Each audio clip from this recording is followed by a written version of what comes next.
Hello, everyone. It's Steve with Aptera Owners Club. Okay, so an update to my Fidelity transfer. There's been a problem. Needs attention. We identified an issue with your request.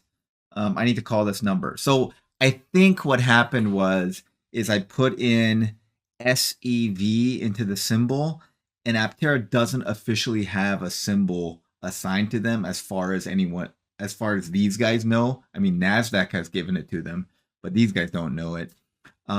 So I think it would have been better to use the CUSIP number, and that's indeed what has worked for some people. So if you want, Raj on his YouTube channel, and I'll link this video below, he had it successfully done. And what he did different than I did is he used the CUSIP number where the stock symbol went in. So I'm gonna have to call these guys tomorrow and clear it up with them.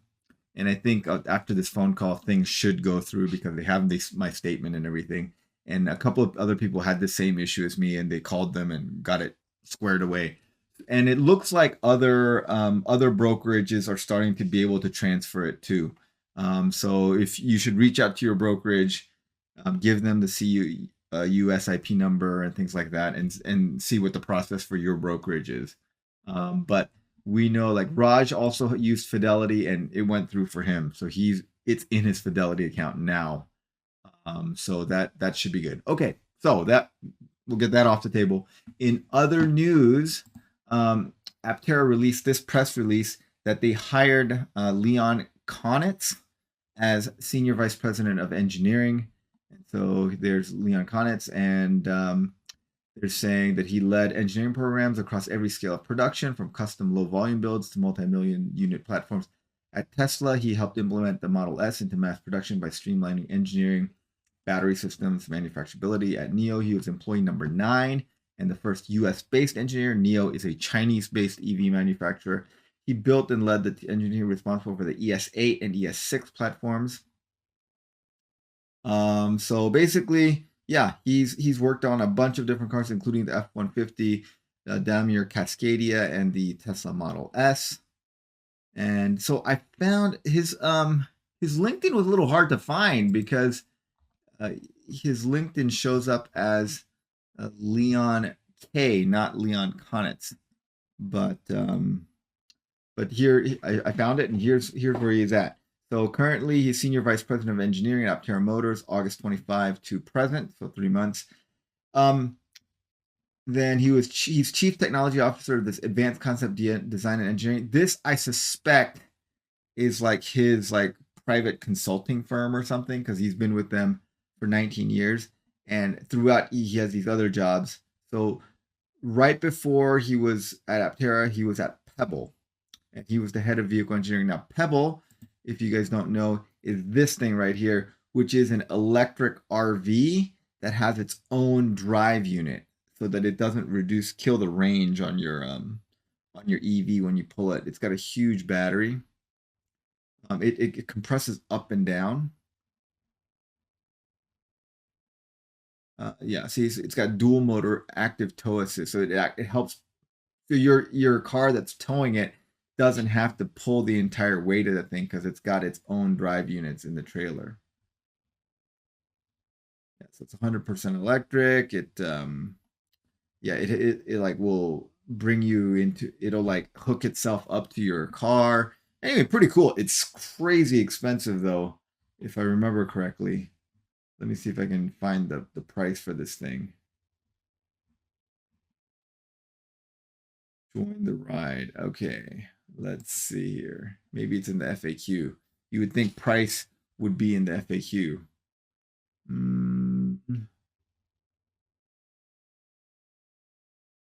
Oh, here we go. How much does the Pebble cost? Okay. Pebble Flow starts at $109,000. Yeah, so it's pretty expensive. $109,000. That's the starting price. With the Magic Pack, $135,000. The Founders Edition has everything, $175,000. So it's a $175,000 trailer. Now, in some parts of the country, that's an entire house. Not in Southern California, but definitely in some parts of the country, $175 is an entire house. Anyway, really cool product. insanely expensive in my opinion. But I mean, some people have that kind of money, so I think they're gonna sell some. But it's a cool project. Anyways, that's where he was immediately before Aptera. Before that, he was senior vice president of engineering of Romeo Power, which was acquired by Nikola. He was at Pebble for a year, this place for 6 months, and then before that, he was at 2 years at this place called Novellus. Now I looked up Novellus. Novellus is a actually like a aluminum manufacturing company, but they also did this vehicle EV battery enclosure thing, and I think that's what he worked on when he was there. Um, so you can see here the advanced enclosure system. He marks that there. And then before that, he was at Neo. He was there for 4 years. This was kind of his longest job in recent history. And then, as they mentioned in the press release, he was involved with the ES6 and ES8. And this is Neo's website. They have lots of they're a pretty well known Chinese EV company, and they have you know a lot of these Chinese EVs are like pretty awesome actually. And so he worked for them for a while. And then before that, he was senior manager, advanced design and engineering, new technologies, lightweight materials, and aluminum. And this, he worked basically, this is really cool. He worked on the 2015 F-150. And if you guys don't know, the 2015 F-150 was like a big change. And the F-150 is the best selling car in the United States. Um, so it is a very important vehicle for Ford. And in 2015, they transitioned it to an aluminum body, which decreased the weight and efficiency of the vehicle by quite a bit. And he worked on that. And so he was there for about 2 years. And before that, he was at Tesla for a year working on the Model S and the Model X.